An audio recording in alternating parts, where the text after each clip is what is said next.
Hello and welcome to this week's episode of BeBelle podcast. So today I am actually interviewing the amazing Oonagh O'Hagan. So how did I meet Oonagh? I actually did an event with her in Kildare Village several months ago and I just was in awe of her.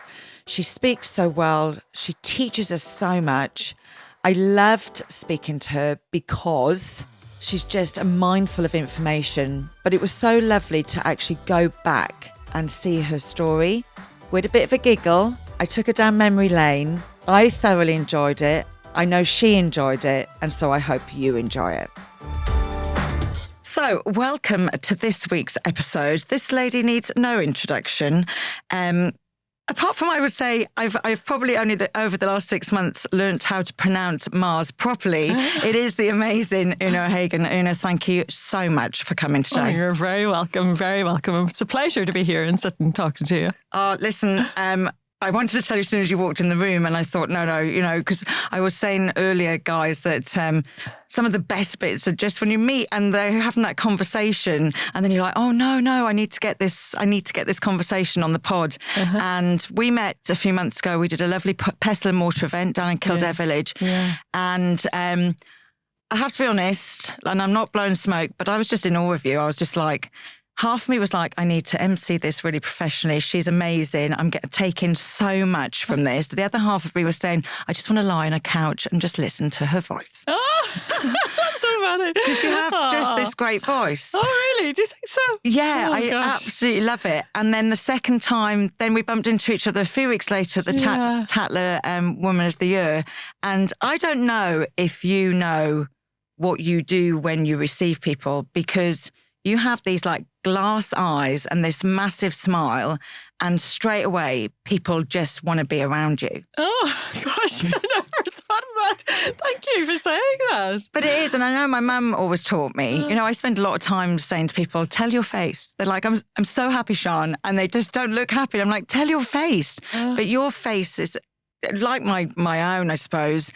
It tells the story. Oh, that's so sweet. Nobody's ever said that to me. Oh, really? No, never. I need you to know it, because it really you affected me. I went away and I listened to a lot of other pods that you were on, but you are mindful of information. And so when I decided to bring back BeBelle, I was just like, I want to know more. I want to know more. I know kind of from a certain age and sort of how you got into what you do now, but I want to know more. And that's what I suppose BeBelle is about. So with that in mind, I suppose, like where were you born? How did it all start? Like day one? Okay, well, I was born, my mum is from County Derry and my dad is County Tyrone.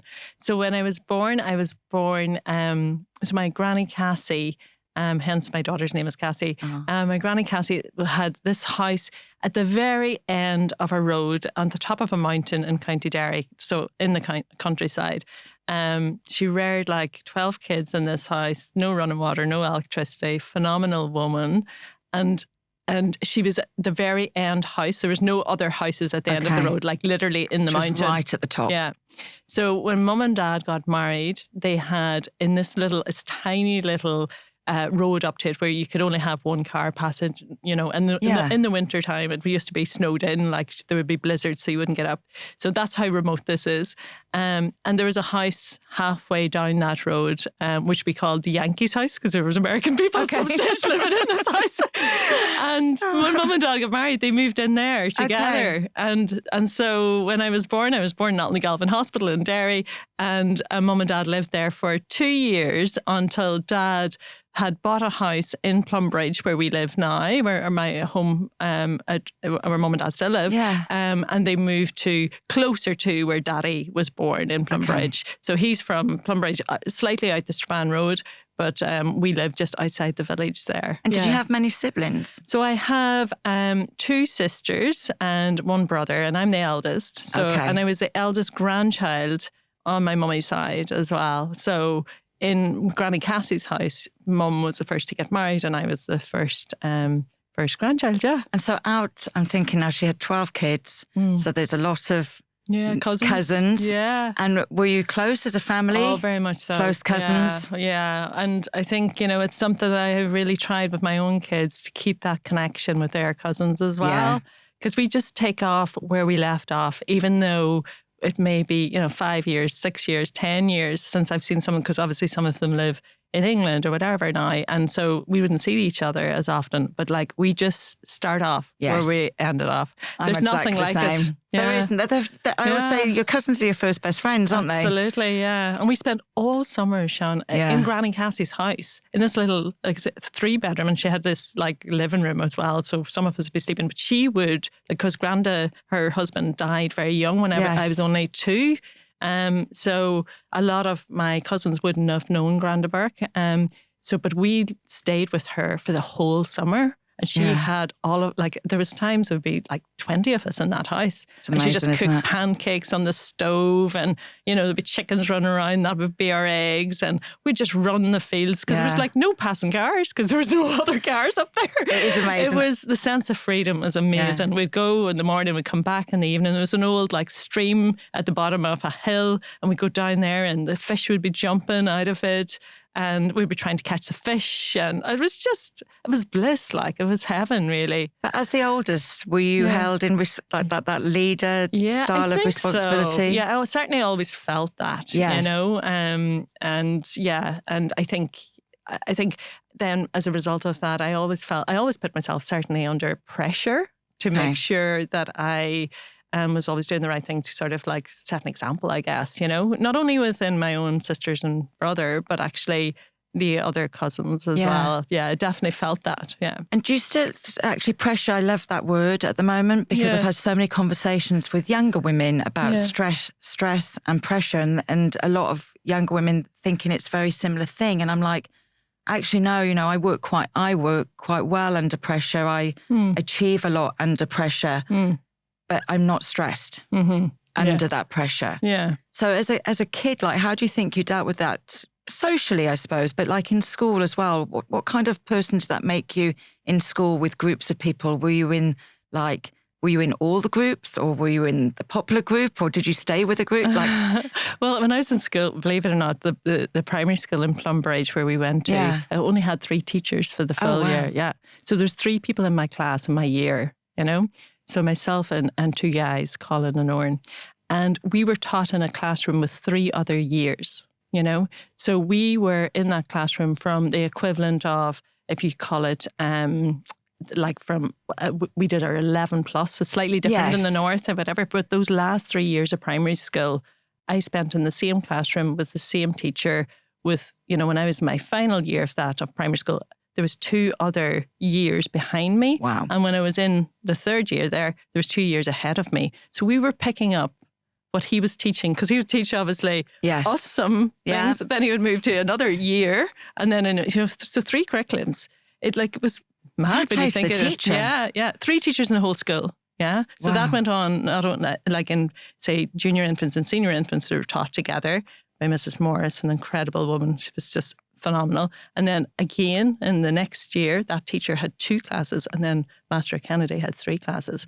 So in school, in primary school, it was very different. It was, so you were trying to navigate through, I always felt then, certainly in that last year, that I was setting an example even to the younger kids as well. Gotcha. And again, I think because I was the only girl in that year, I was very conscious of how I held myself and how I conducted myself around guys, even at a very early age. So I think I grew up with a lot of awareness, I think, of who I was and how I was trying to hold myself in different groups because of that. And I certainly think that I can remember sitting at class and thinking about what I was going to say, as opposed to things coming out naturally to me. God, I wish I'd done that. Yeah.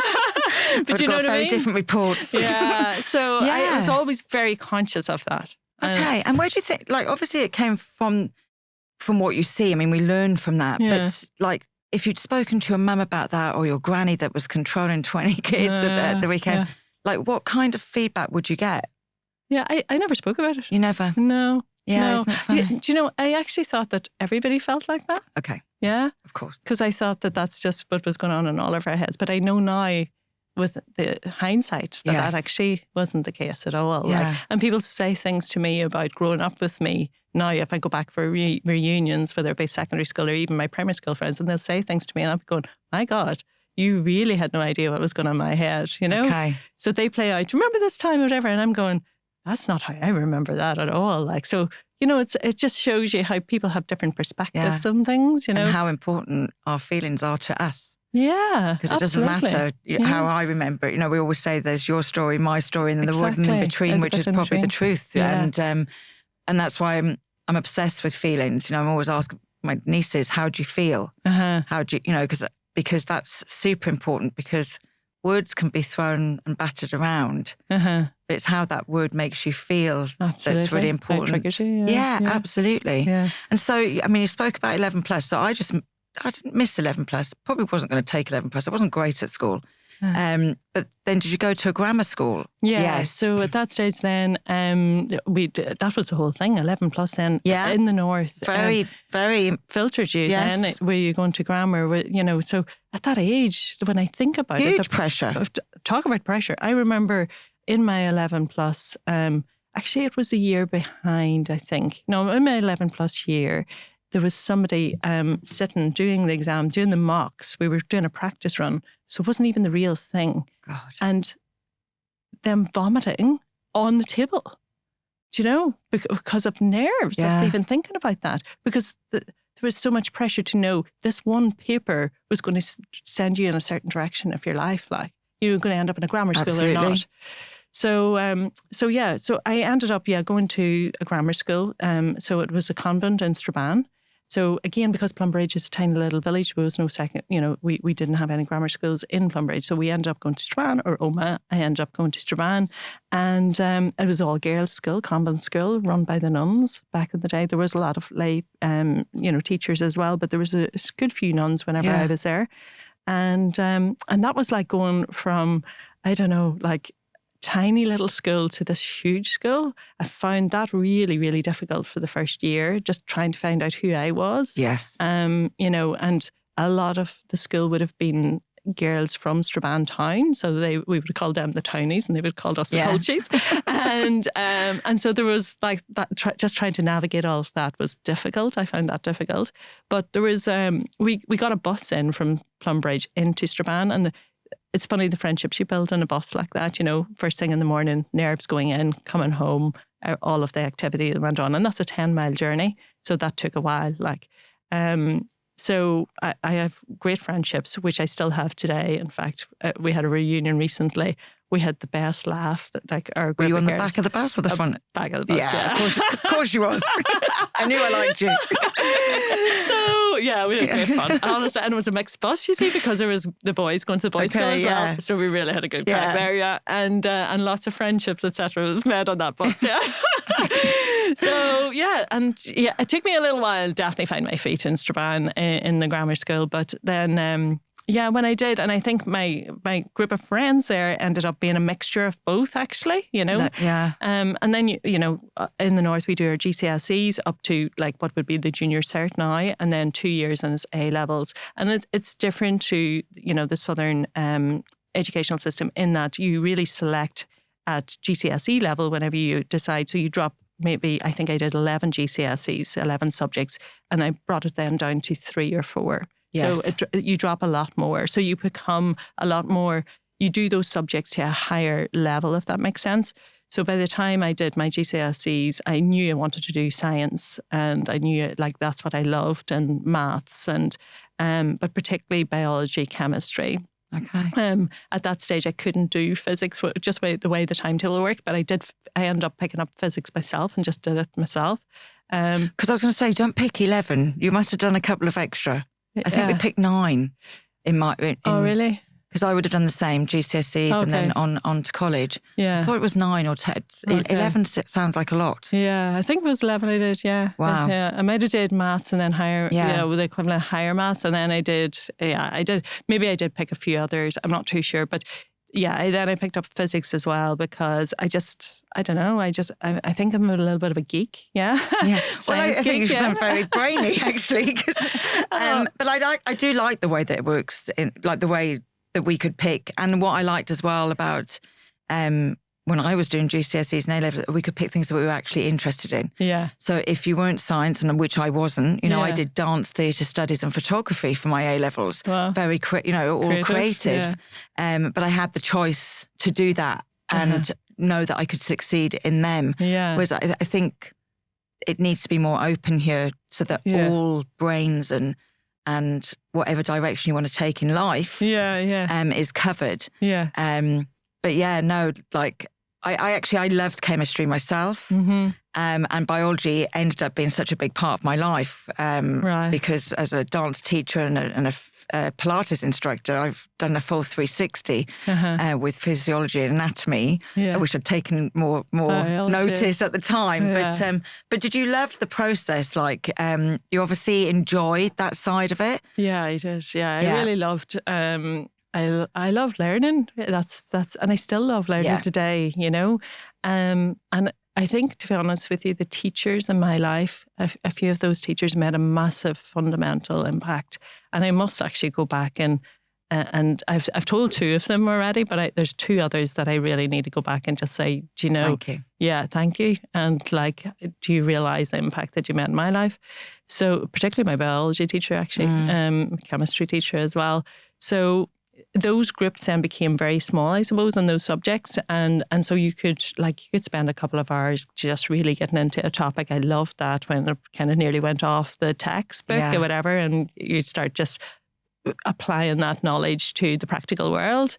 And that really fascinated me. And then as a result of that, I would get my mum had all these encyclopedias, the Skag used to come around and sell these encyclopedias or whatever. So she had the house full of all of these kind of, I don't know, on different relevant topics or whatever. So I would read those when I'd get home about whatever it was that we were studying in school. Like my mum, I have this battle with my son at the moment because he's doing the junior cert and he doesn't do a lot of study, so, which I don't understand, but, and I know we're all very different or whatever, but I'm like, how can you not even be worried about opening a book? And with my mum, I was trying to get her to have a word with him, Yes. Because obviously all her words kind of work for me clearly.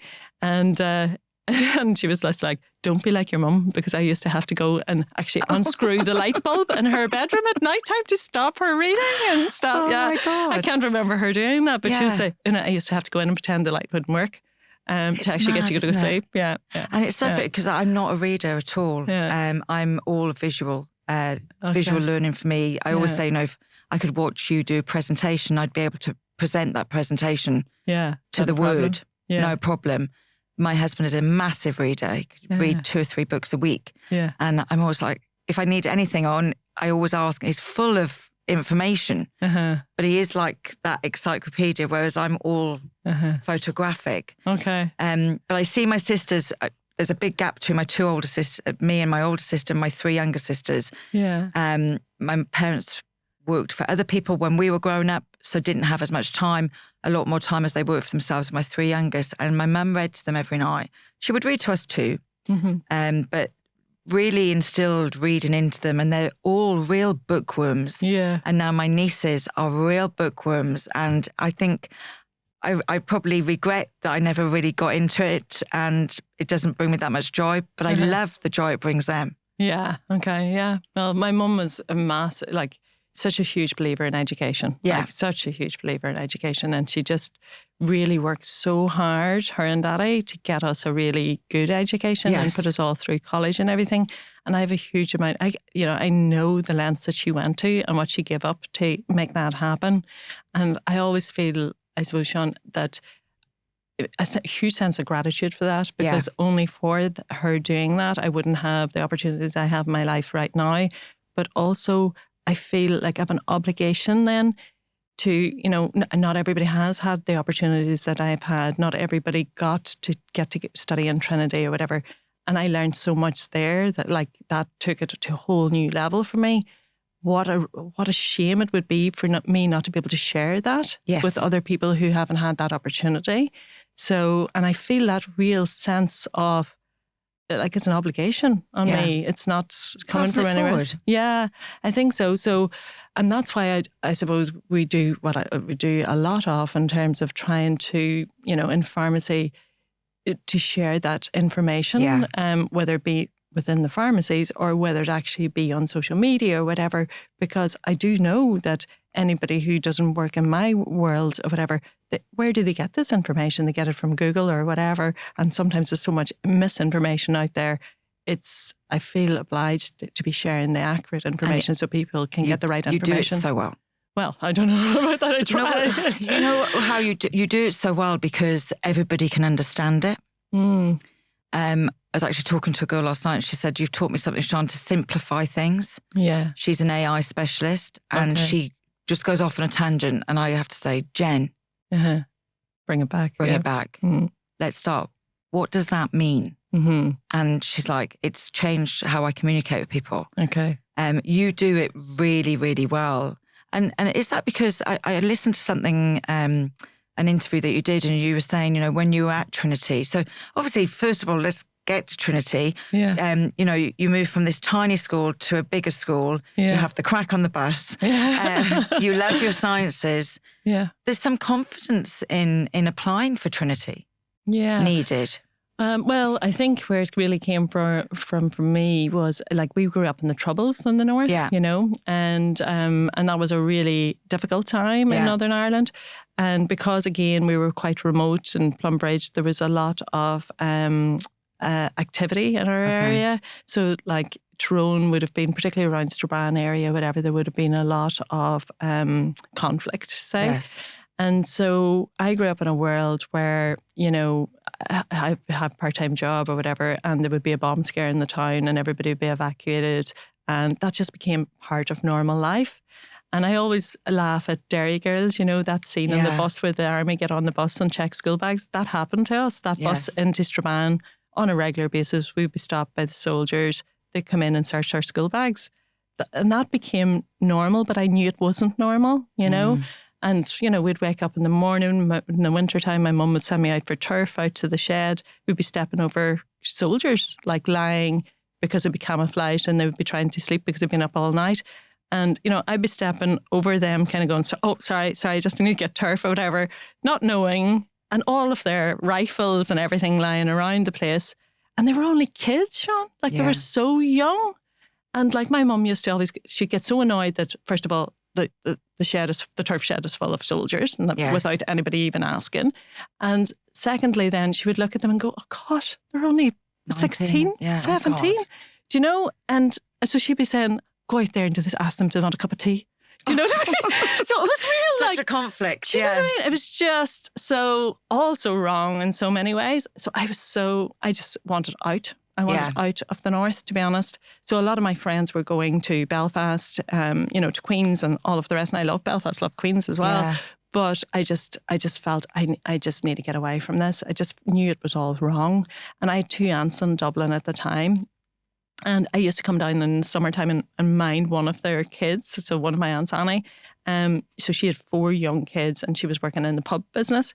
So I would take them during the day and we'd go to the zoo or we'd go to, and one of the places we'd go to is into Trinity, into town, and we'd walk through front gates and I used to go, oh my God, I'd love to come here. So that was at the age of like 16, in those kind of summers. And I was kind of like, I'm coming here, that's it. I just felt like the cobblestones, the walls were talking to me or whatever. So when I was applying to go to college, I didn't apply at all to go to the north or anywhere else. I only applied on the CAO form.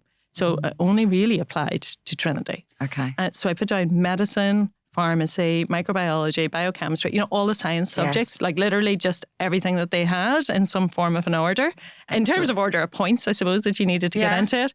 I think I might have applied to UCD as well for something, I don't know, I can't remember.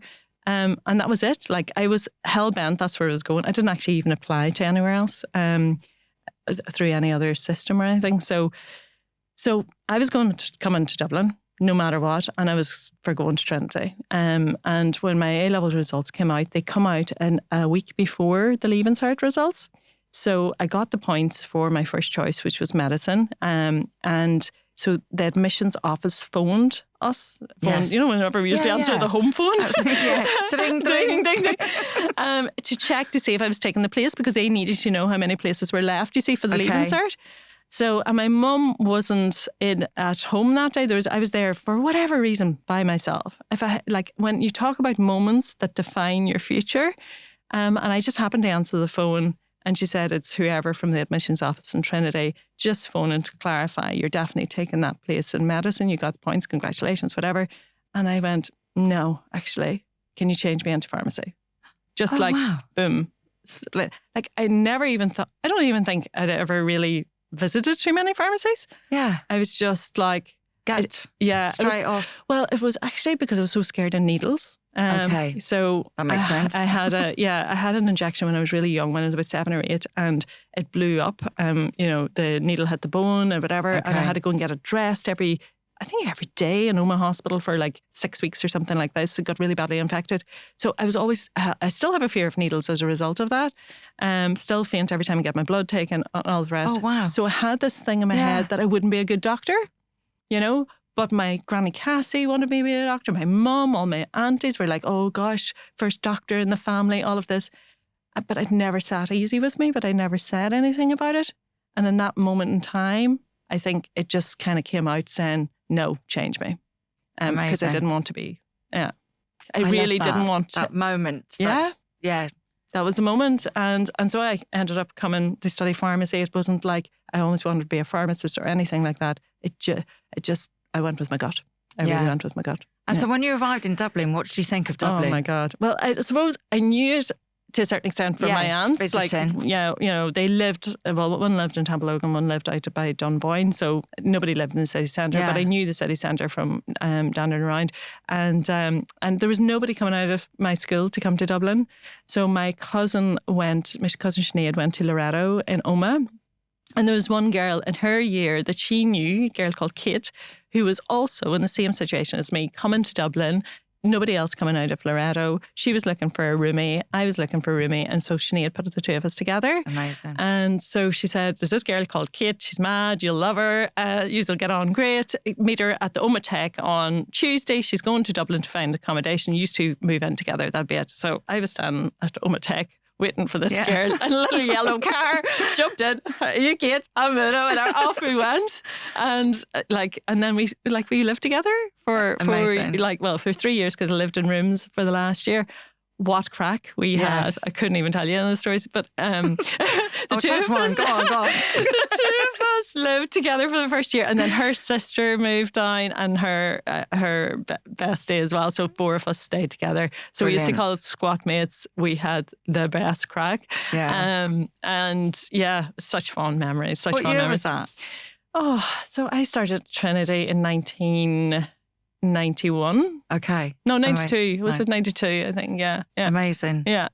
And I know the story of you falling in love with the first chemist. Yeah. But so that was your last year at Trinity, wasn't it? That was So what basically happened was back then you did 4 years in pharmacy, and then for the 5th year, so you'd qualify academically, get your qualification at Trinity, and then you'd have to sit a professional exam, but you only sat that 12 months after qualifying. And that 12-month period, you had to do it under guidance of a tutor. So I had to select a tutor either in community pharmacy, like where I am today, hospital, or industry. So you had to so at that stage it was like, which area are you going to go into? You get a tutor in that area, you spend that 12 months there, and then you set a professional exam to get onto the register to actually be qualified pharmacists and be able to practice. So we just happened to be living, the 4 of us, squat mates, on Bagot Court, which was a whole other story. I can imagine. So Mars and Bagot Street was my local pharmacy. We used to pop in to get tweezers and the likes or whatever. And so I got to know Pierce from popping in to borrow, because we used to have these books called the Martindale that we used to borrow to do our labs with. So, and they're like 200 quid a pop. So the college was never going to buy those for every student. So you used to borrow it from a local pharmacy, bring it in and leave it back. So I used to borrow my reference books from him. Okay. And so I'd be in doing that, chatting to him. He was real quirky. He's really funny. I sort of thought I'd love to spend my year here. And so when we were told, this is the week you have to go and find somebody, now they do this appel system or whatever, and they match you or whatever, but you literally was just walking in saying, will you be my tutor? Yeah. And he said yes.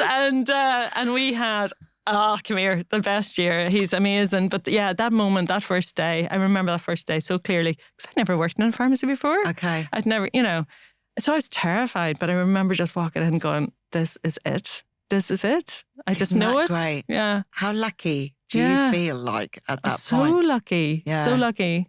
Seabody products are powered by the most amazing marine bioactives and rejuvenated properties that deliver transformative results for all skin concerns. Be that reducing wrinkles, increasing firmness in the skin, or improving your skin's texture. Ticking every box for me, it has to be said. Every element has been considered when it comes to this Seabody range of skincare and supplements. They are plant-based, cruelty-free, and, more to the point, super luxurious. My favourite 2 products, has to be said on a personal level, are the Elixir Serum. Absolutely love it. I also love their eye cream and also their fabulous Glycan Moisturiser. Thank you so much, Seabody, for supporting the BeBelle podcast. And I'd gone in there to borrow the reference books and do whatever, but I never got that feeling until that first day. And I just knew, I remember everything so vividly about that first day. And I just knew someday this is going to be mine. And what did you see? Did you see how much he's helping people? Like, what was the picture you had? Yeah, I think it was, the building itself is, there's something clearly with me in heritage or whatever. So I just love the fact it used to be his mum's pharmacy. They lived above it. He was telling us the stories about him being a young boy going up in the shorts and, out on the bike and doing deliveries. Yes. I didn't hear those stories until I started working there, if that makes sense. And I just loved the family ethos to it.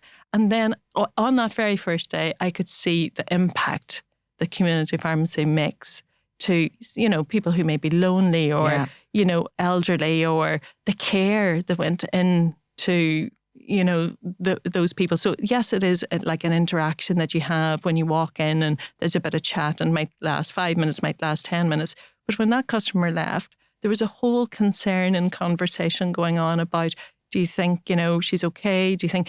And I could just see the care that went into every customer and how much the team and how much he cared about people. And I knew after that first day, this is not actually about buying and selling products or sending out prescriptions. This is actually about so much more. The impact that these people make, that he has made to people's lives, is just incredible. And the care that he genuinely feels, is just so much. So I knew that from day one. And I wanted to be part of that. I think, like, for me, it's funny actually, because I have a really lovely relationship with my local pharmacist, probably stronger than my doctors. Yeah. You see, because I would ask her loads of more questions. Do you know what I mean? Yeah. Because you feel sometimes when you go into the doctors, you're kind of like, like that they're so busy or something. There's like waiting room full of people and you kind of feel like, whereas in pharmacy, you see, because we are accessible and because you don't have to make an appointment or whatever, people come in all the time. They come in daily. So we have customers.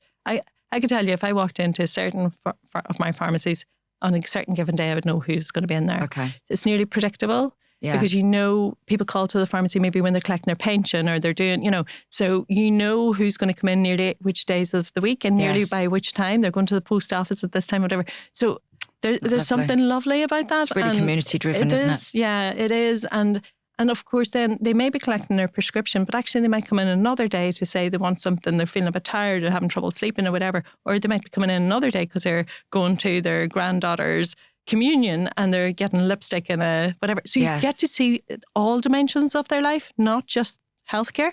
How do you look after yourself when you're giving so much? When you think about your energy and, I know a lot of healers, like they have this thing of how to protect themselves. I'm a real energy thief or whatever. And I always say, sometimes if I'm feeling a bit lacking in energy, if I walk into a room, people are always like, oh, you're always buzzing. I'm like, I'm an energy thief. I just feel the energy in this room and I've just sucked it all up and it's amazing. Yeah. However, the same works in the reverse. If I walked into a room and everybody was crying, I'd be in a heap because I take on other people. So when you're dealing with people all the time, like how do you protect yourself?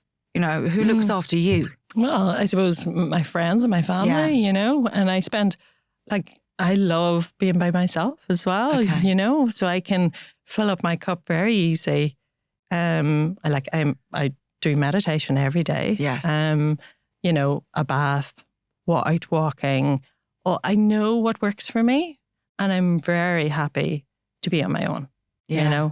And yes, I am a real people's person, and I love the energy from people, and I love the diversity, and I love our team just hanging around them and what are they up to and seeing all. I love all of that, but then I do know that I need to spend time on my own to get me to a stage where I can be given of them as well. Yeah. Or given to them rather. So I do know, I'm very conscious of that, and I know what works for me now. Yeah. So my friends, definitely my family. Cassie and Luca, they mean the world to me. My mum and dad, I have such a strong relationship. Mum and dad and my sisters, and Michael's in Singapore, so we don't see him as often, but we are so tight. We are so tight. And my cousins, so I still would be very close to a number of cousins. So very tight, There is something really lovely, but I'm very lucky as well. I'm touching wood here. I have 4 sisters. We're very tight. Mm-hmm. And our cousins the same. Yeah. That thing of every summer together, because some of them lived in London and England, and we all, we grew up in Wales, but everybody would congregate at my grandmother's house. Yeah. Every summer, and we're still tight now, and it is lovely. There's something really lovely in that. Yeah, and I think I've got, I mightn't have like hundreds of friendships, but the people I have that I'm close to, say from school, primary school, secondary school, college, we still meet up. Yeah. I still know who I could go back to, and I still know who would lie down in front of a bus for me, and I would do the same for them. Yes. I will always have their back. Friends to the end, friends to the end. Yeah. And so I know who are really good for me to be around, who are my roots, I suppose, who will always be there in my life. And I can show my vulnerability. I can be my real self, because sometimes in retail or say, you kind of have to sometimes be just really positive on days where you don't feel like that. But on days where you can just take off the mask or do, and be yourself. I have so many really close friends that I'm happy to do that around. Yeah. Yeah. Something special in that. Yeah. You're a lifer. Yeah. I always say, lifer. Yeah. When I meet someone that I'm always be aware, I'm now a lifer. I'm loyalty is so, so important. So important to me. Yeah. So important to me. 100%. Yeah. It's mad. So working in that chemist, and I suppose in your head and having that dream, when you opened, Bagot Street initially, did you think that it would go further? Did I think it would go further? No, I think when, throughout that whole year, I thought, because, Pierce was always saying to me that he always wanted to do law in college. So he didn't do what I did. Okay. Do you know? He did pharmacy because, he was in 4 kids in his family as well. And obviously his mum was passing down the family, and I don't know if maybe a few of them before had tried pharmacy, didn't want to do it, or, so he was the youngest. Yeah. So he felt he had to be a pharmacist to take over the business from his mum. But he always wanted to do law. And so when I met him, he was studying law part-time in Trinity. So I knew that was what he wanted to do. And I could always, anytime he talked about it, he would have legal books in the back of the pharmacy, in this little corner he would sit in, and he would be reading those and, reading the Irish Times, and then he would go on to. So I knew that's what, anytime he talked about law, his eyes would light up. You could see that in him. So I had this thing that someday he is going to do that. He will follow his dream. Yeah. And I want to be the person who takes over the mantle from him, and I could see that. But I never envisaged that it would be beyond Bagot Street. I thought I would be doing what he was doing. And that I was quite happy to do that.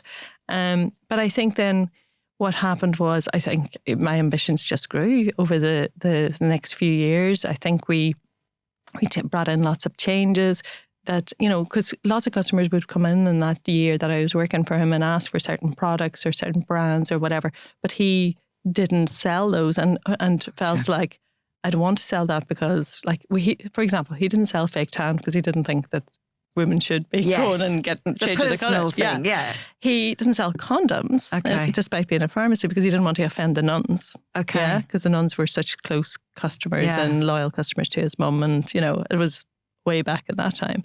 So there were so many things that he didn't do that I knew if we just bring in a few changes here, that there's business, just modernise it a little bit, just a little bit, it would do well. And so for that next year and a half, I did do that, and that went well, and we extended the opening hours and so on and so forth, and that all worked well. And so I think my ambition just grew. Yeah. I felt like I'd like to do this again. And also we had a pharmacy down the road, which had been HCR, being bought over by Boots. So people would come in with Boots bags of 3-for-2 shampoos and stuff like that. But they'd still come to us for their prescription or their vitamins or whatever. Yes. And I thought, God, that's really weird. Why did they not get the prescription down there, whenever they could do that? Yeah. But they were getting the value things down there, the 3-for-2s and stuff. So they're going there for that, yet coming to us for the prescriptions. So I sort of thought, gosh, maybe if I had just better offers, then they would get everything here. Everything. Yeah, they'd sell everything here. And so that's what I started thinking, gosh, maybe if I had a few pharmacies, then we'd be able to get better deals from suppliers and so on and so forth. So it was really just trying to kind of improve the customer offering, I guess. That's really what it was. And so then when another pharmacy came up close by, logistic, it was just in Ranelagh. So I sort of thought, well, that's not too far away. I can make that work. So we went for that. And that was the second business. And the third was a different, you know what I mean? Like, so it just grew organically right up until then the financial crisis. We were up at 6 pharmacies at that stage. 3 where I had bought the business from an existing owner. Okay. And 3 where I had set them up myself, a greenfield site. I'd seen an opportunity in an area. And so, we would have leased out the unit and then establish a brand new pharmacy, which is more difficult to do because you don't have a customer base, clearly. So at that stage, we were up to 6 pharmacies, and then the financial crisis hit.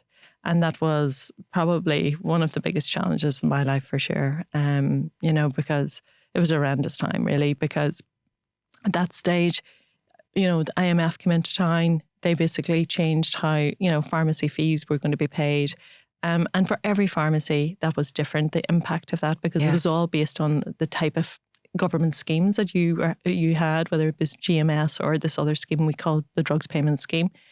So they were making different cuts to each of those schemes. So depending on your blend, it had different impacts per pharmacy. Okay. But overall, for my business at that time, it wiped £500,000 off the bottom line within 23 days. So I was like, how are we going to make this work? Yeah. And at that stage, 90% of my business, Sean, was, HSE paid. All my eggs were in that basket. And I learned a very, very valuable lesson, not to ever have all your eggs in any one basket ever in the future. And listen, it was a really difficult time at work because unfortunately, a lot of my staff, their partners or, their husbands, wives, they had been let go from their jobs. And so my team were saying to me, everything's okay, isn't it, Gina? Because I'm paying the mortgage now. I'm the breadwinner now. And I felt immense stress, not pressure, at making sure that everybody's job would be safe, that we wouldn't have to let anybody go, and that we would be able to make this work. But at that time, I couldn't see the wood for the trees, really, to be honest with you. And I was just so frazzled. Luca had just been born. And, I was just trying to navigate being a new mum, him being very young. I got pregnant very close then, straight after, with Cassie. This was all happening at the same time. And then Cassie was 3 months old. And Ronan, my husband, unfortunately collapsed outside Donny and Nesbitt's one night. I thought he was just drunk. Yeah. He was taken home by his best friend in a taxi. And but it turned out, over a matter of few days, that we had him in to get a check, and he was diagnosed with lung cancer. He had a huge tumour in one of his lungs. So there was 2 young kids. There was me terrified, my husband. I was going to lose my husband. And then there was the whole work thing at the same time. So it was probably the darkest period of certainly my life. And like, it's so hard to ask the question, like, how do you deal with something like that? Because, like, I know lots of people will be listening, and I was talking to someone the other day and they were talking about depression, and I was like, I've never been depressed personally. However, I've been in a dark place. And so if that's any way or shape, form near it, I know how awful that piece is. Like, how do you pull yourself? How did you, I should say, pull yourself? Because we all deal different ways. How did you pull yourself up? Well, I was so frazzled. I wasn't talking any sense, to be honest with you. I was talking gibberish. I was so exhausted from, being Cassie being so young and being, and Luca being a toddler and everything. So I wasn't even sleeping properly. So what did I do? I rang my mum and I fell apart. Yeah. And she just said, if you don't do something about this, you are going to end up like losing everything here. Yes. So, you can't even think rationally. So what you're going to have to do is get the team together and you're going to have to tell them where you're at. Because I was, I guess, going around putting on this happy, smiley face with them, not, let's keep going. Absolutely. Keep them motivated. So I remember I took them to, we had a staff meeting and I told them the truth. I was absolutely terrified. I was so scared. But I needed to be open and transparent. Yeah. And I needed to tell them the truth. So we kind of mapped out exactly, this is what the impact means. This is the losses. It's unsustainable. We need to make a radical change. But I learned a very valuable lesson in that because magic can happen. I walked into that room with a weight on my shoulders. I walked out, feeling so hopeful and actually optimistic myself because do you know what? They had the answers. They had lots of ideas of if we did this, if we did that, if we could change this, whatever. And suddenly all of that developed into a plan. And it was that night that we changed the direction of our business because what the team kept saying and what I knew in her, deep in my soul was back to the whole boots and the bag thing was that. And I don't know how many of them said from different stores had said, but people don't come to us just for their prescriptions. They come to stay well. They come for the advice. They come for not getting sick in the first place. And that was the night we said, okay, we're going to try and be the pharmacy in Ireland where you come to, instead of working in sick care, we're going to actually work in healthcare. Yeah. So we'll be recognised as the pharmacy you come to in order to stay well. So really changing what community pharmacy was all about back there was you only go whenever you're sick. Yeah. Get your prescription and then move on. Yeah. That we would start focusing on wellness and what you have to do to change lifestyle-wise, supplement-wise, whatever, in order to stay well. And that was, at that stage, that kind of part of our business was less than 5%. Wow. But I knew, if we kept on focusing on this 90% that was within, the HSE's hands, that was going to keep on getting cut. So we started focusing on the other part. Yeah. And as a result of that, we do a lot of work around wellness now, and it all comes back to education, really. So, and it's various different topics that either I've had a personal interest in through my own experience, like gut health. I had such bad IBS growing up. But, so gut health, definitely hormone health, that's where we met at the menopause event, pain, different topics where we've kind of become very specialist in. And we work with other healthcare providers, be those consultants or GPs or dietitians, nutritionists, whatever, to actually bring a much more 360 approach to that topic, if that makes sense, to our customers as well. So, and that has worked incredibly well for us. And I suppose when I look at the business today, it's completely changed. Yes, obviously prescriptions and everything is a huge part of the business still, but actually what I spend most of my time now doing is actually thinking about proactive healthcare, preventative care. Yes. Educating our customers on what you have to do in order to make sure that you don't end up with a prescription for diabetes or for, whatever else that might be done. Because actually a lot of this is in your control if you know about it earlier. But when I think of your social media, I think of it like an encyclopedia. If somebody asks me something, sometimes I go, I don't know. But look, if you go on, Oonagh's probably had a little chat about that at some point. I'm always scrolling, but you've become the authority, even if it's not you. And if you've brought someone in, those conversations that you're having are so important. I learned so much from it. Yeah. And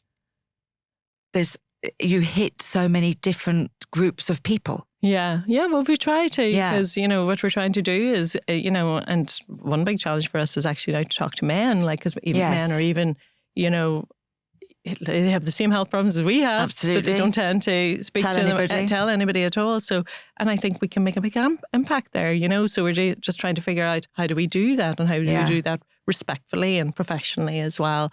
But listen, I think that's the big learning that I've had is sometimes we think, whenever you work in a sector, that you kind of think everybody knows what you know, or even 50% of what you know. Actually, you spoke earlier about you and your friend breaking it down into simple. That's what we really try and focus on. Bring it back to really very, very simple terms that people can understand.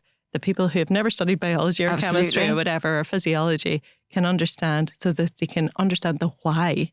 I'm always talking about the why. Why does this happen in our body? Because if you can fix the why, not the symptoms, then if you can get it right back to changing the why, then the symptoms won't happen.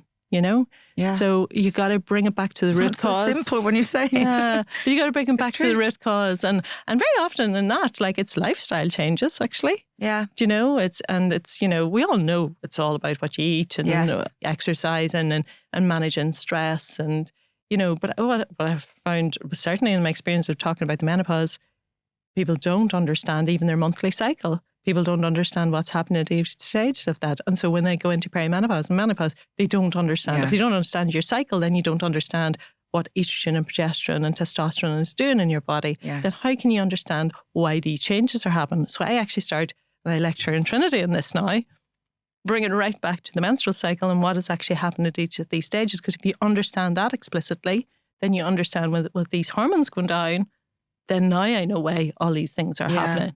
I always say, because obviously I went through fertility, so I always had to track my cycle. But it did teach me an awful lot about my body. I'm I know a lot about my body, but it's sometimes, I'd be out and the girls say, and I'd say, oh no, it's fine, I'm just ovulating. They're like, how do you know you're ovulating? Yeah. And I'm like, do you not know when you ovulate? Do you know what I mean? And I'm like, oh God, I really know. And they're like, oh my God, no. And I'm like, well, obviously, because you had to, I spent 10 years tracking that rubbish. Do you know what I mean?